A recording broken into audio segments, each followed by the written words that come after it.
Hey there, welcome back. And in the last video we just added main poses of our walk cycle, and now we are going to just add in between. So this is our contact pose, and this is our passing pose. This is our contact pose flipped, and this is our flipped passing pose, and this is our contact pose. So now we are going to just add our in betweens, downs and ups between our main poses by using method, just to remember it or to make it more easy to grab. After every contact pose there is a down pose. As you can see, after every contact pose there is a down pose in humanoid walk cycle, and after every passing pose there is a up pose in humanoid walk cycle. So if you want to remember this, repeat it again and again, and if you want to write it, you can write it, because if you want to be an animator, it is very necessary in this field.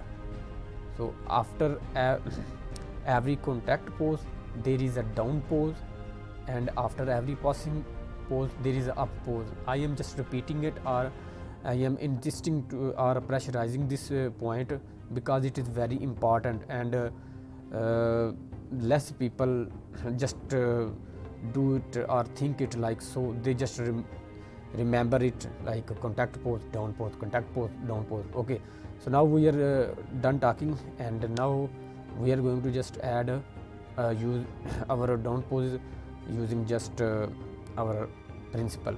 So now this is our contact pose, and after this contact pose we have to just add down pose. So now we are going to add a down pose, add the 3. Okay, now what we are going to do, add a down pose, and okay, here the more your character heavier, and more the character is aggressive, then more your down and up poses will be higher.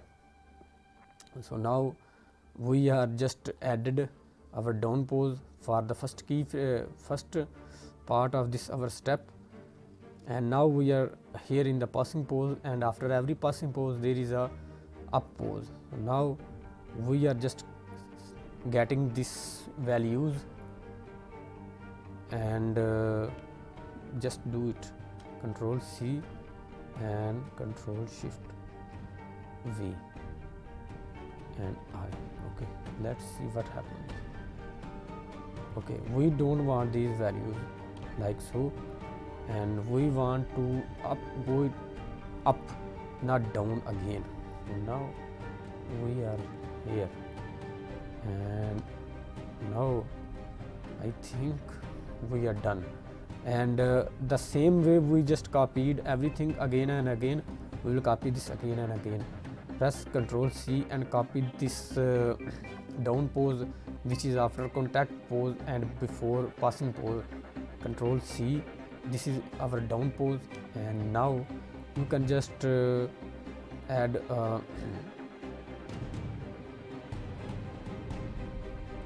M,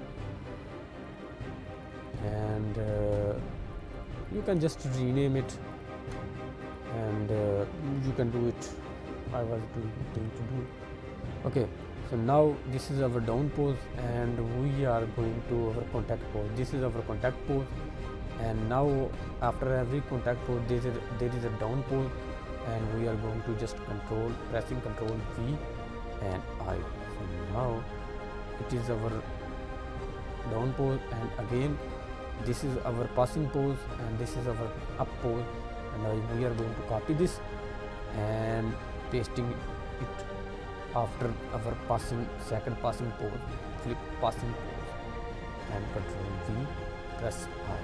So now we are done very quickly, but if you just change the axis, you will lose everything.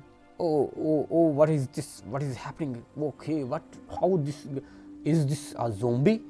Okay, so she's not a zombie, so you have to just keep every aspect or every axis of your animation in your mind, because if you will see it is very nice looking walk cycle, but if you just change the axis, it is just ruining our walk cycle. So we will fix it, and now you will think where it happened, why this happened. This happened in our poses when we were just adding our key poses, which are our 1 2 contact poses and one I think 3 contact poses and 2 passing poses. So this happened between them. So as you can see, this is our contact pose, and this is our contact pose, and this is our contact pose, and this is our passing pose, and this is our passing pose. So it happened between these. As you can see, it is going far away from this, and we have to just make it, as you can see. And the problem I think in it is in our contact poses.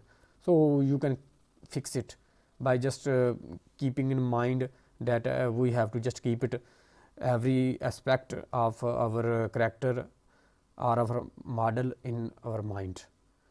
So for that it was okay, and goodbye.